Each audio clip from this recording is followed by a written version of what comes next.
മലയാളികളുടെ മഹാനടനായ മമ്മൂട്ടിക്ക് കുടലിന് ക്യാൻസർ ബാധിച്ചു എന്നുള്ള വാർത്ത ആദ്യമായി പുറത്തുവിട്ടത് മറുനാടൻ മലയാളിയിലെ സാജൻ സക്രിയ ആണ്.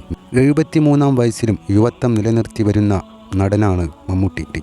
അതുകൊണ്ട് തന്നെ ഇദ്ദേഹത്തിന് ക്യാൻസർ ബാധിച്ചു എന്നുള്ള വാർത്ത കാട്ടുതീ പോലെയാണ് പടർന്നത്. സമൂഹത്തിൽ ഉന്നത നിലയിൽ നിൽക്കുന്ന മമ്മൂട്ടിയെപ്പോലുള്ളൊരു വ്യക്തിയെക്കുറിച്ച് വ്യാജ വാർത്ത പടച്ചുവിടും എന്നുള്ളത് ആർക്കും വിശ്വസിക്കാൻ കഴിയാത്തത് കൊണ്ട് തന്നെ സോഷ്യൽ മീഡിയയിൽ പല ചാനലുകളും ഈ വാർത്ത ഏറ്റെടുത്ത് പ്രചരിപ്പിക്കുകയും ചെയ്തു.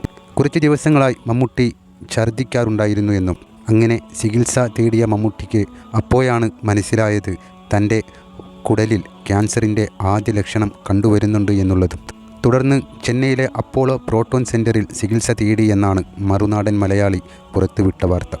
പ്രോട്ടോൺ തെറാപ്പി എന്ന് പറയുന്നതും ഒരു റേഡിയേഷൻ തന്നെയാണ്. കൂടുതലായും ഈ ചികിത്സാ രീതി ചെയ്തു വരുന്നത് തലച്ചോറിൻ്റെ ഭാഗത്ത് വരുന്ന ബ്രെയിൻ ട്യൂമറുകൾക്ക് അതിൻ്റെ വളർച്ച മുരടിപ്പിക്കാനും മറ്റുമാണ്.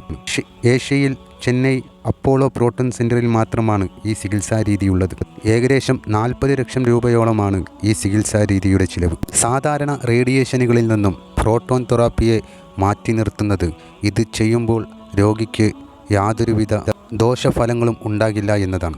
മമ്മൂക്കാക്ക് കുടലിൽ ക്യാൻസറിൻ്റെ ആദ്യ ലക്ഷണങ്ങളാണ് കണ്ടുവരുന്നതെന്നും ഇപ്പോൾ ഡോക്ടർമാർ നിർദ്ദേശിച്ച ഈ ചികിത്സയിലൂടെ തന്നെ ഇത് പൂർണ്ണമായും ഭേദമാക്കാൻ കഴിയുമെന്നൊക്കെയാണ് മറുനാടൻ പുറത്തുവിട്ട വാർത്തയിൽ പറഞ്ഞത്. പക്ഷേ അതിനുശേഷം പുറത്തു വന്നത് മറ്റൊരു തരത്തിലുള്ള വാർത്തയാണ്. മമ്മൂട്ടി റംസാൻ നോമ്പോട് കൂടി ഷൂട്ടിങ്ങുകൾ നിർത്തിവെച്ചതാണെന്നും കഴിഞ്ഞ വർഷവും ഇതേപോലെ അദ്ദേഹം ചെയ്തിട്ടുണ്ടെന്നുമൊക്കെയാണ് അതിനു പുറമെ പുറത്തു വന്നത്.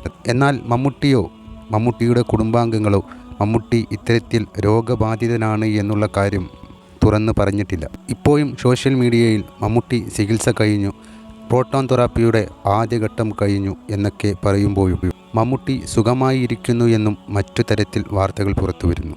മമ്മൂക്ക രോഗബാധിതനല്ല എന്നും അതിലൂടെ വ്യക്തമാകുന്നു. ഇതിന് പുറമെ മമ്മൂട്ടിയുടെ PR ടീമും പ്രചരിച്ചു കൊണ്ടിരിക്കുന്നത് വ്യാജ വാർത്തയാണെന്നുള്ള നിലപാടോടുകൂടി മുന്നോട്ട് വന്നു. പക്ഷേ വീണ്ടും മറുനാടൻ പുറത്തുവിടുന്നത് മമ്മൂട്ടിക്ക് കുടലിൽ ക്യാൻസർ ബാധിച്ചിട്ടുണ്ടെന്നും അദ്ദേഹം ചെന്നൈ അപ്പോളയിൽ ചികിത്സയിലാണ് ഇപ്പോൾ ഉള്ളതെന്നും താമസിക്കുന്നത് തൻ്റെ ചെന്നൈയിലുള്ള സ്വന്തം വീട്ടിലാണെന്നും ആണ്.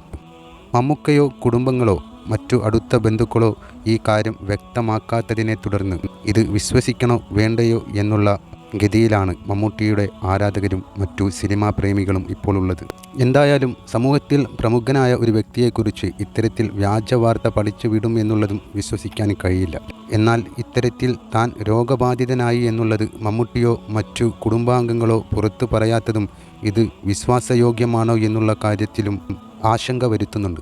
ഈയിടയിൽ മമ്മൂക്കയുടെ പേരിൽ ശബരിമലയിൽ മോഹൻലാൽ വഴിപാട് നേർന്നു എന്നുള്ള വാർത്തയും പ്രമുഖ മാധ്യമങ്ങൾ തന്നെ പുറത്തുവിടുന്നു.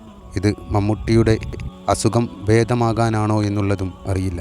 എന്തായാലും മമ്മൂട്ടിയെക്കുറിച്ച് നടന്നുകൊണ്ടിരിക്കുന്ന വാർത്തകളുടെ സത്യാവസ്ഥ ഇതുവരെ പുറത്തു വന്നില്ല എന്നതാണ് മറ്റൊരു ഞെട്ടിക്കുന്ന സത്യം.